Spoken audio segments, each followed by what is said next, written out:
நாங்க இருக்கிறது சுத்தி கிராமங்கள் நடுப்புற உள்ள ஒரு சாதாரண சிட்டி தாங்க. மெட்ரோ சிட்டிலாம் கிடையாது. இங்கேயே எல்லார் வீட்லயும் பார்த்தீங்கன்னா, பிளாஸ்டிக் மரம், பிளாஸ்டிக் விளக்குமாறு இப்படிதான் வச்சுட்டு இருக்கிறாங்க. இது சின்ன சின்ன விஷயம் தான். இத நம்மளால மாத்திக்க முடியும். இது எப்படின்னு கேட்டீங்கன்னா, தகரத்துல பண்ண ஒரு மரம்.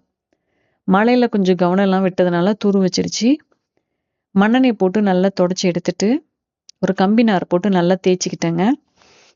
தேய்ச்சுட்டு, நல்லா தொடச்சு எடுத்துட்டு, வீட்ல கேட்டுக்கு அடிக்கிறதுக்காக ஒரு பெயிண்ட் வாங்கி வச்சிருந்தேன். அதையே அப்ளை பண்ணி நல்லா வெயில்ல காய வச்சு எடுத்து வச்சுக்கிட்டோம்னா, ஒரு 10 வருஷத்துக்கிட்ட கூட இந்த மரம் நம்மகிட்ட நல்லபடியா இருக்குங்க. அந்த காலத்துலலாம் பான்ஸ் வந்து டின்னுல வருமாம்.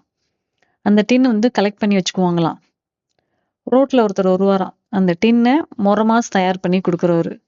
வருஷம் ஒரு தடவ அந்த மாதிரி பண்ணி வச்சுக்குவாங்களாம் வீட்ல. பிளாஸ்டிக்லலாம் அந்த காலத்துல மரம் யூஸ் பண்ணதில்ல. இது எங்க அம்மா சொல்லி கேள்விப்பட்டேன்.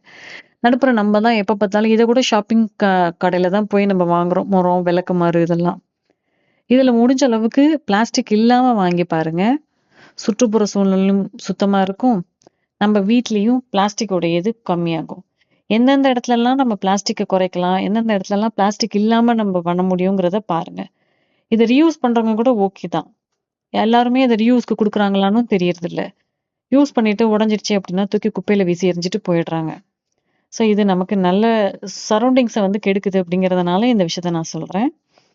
வாங்குனீங்கன்னா ரீயூஸ் பண்ணுங்க பிளாஸ்டிக்ல வாங்கி. இது ஆக்சுவலா எப்படி கேட்டீங்கன்னா, ஃபினான்ஷியலாவும் இது ரொம்ப ரேட் கம்மிங்க. ரூ. 100க்கு வாங்குனீங்கன்னா 10 வருஷத்துக்கு வச்சுக்கலாம். இதே பிளாஸ்டிக் மரத்த ரூ. 100க்கு வாங்கி நம்ம 10 வருஷத்துக்கு வச்சுக்க முடியுமா? காசு இருக்கு அப்படிங்கிறதுக்காக அள்ளி அரைச்சு யூஸ் பண்ணக்கூடாதுங்க.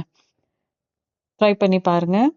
உங்க ஏரியால எங்கேயாச்சும் ஒரு அவுட்டரான ஏரியால கிடைக்கும் இந்த மாரி மரம்.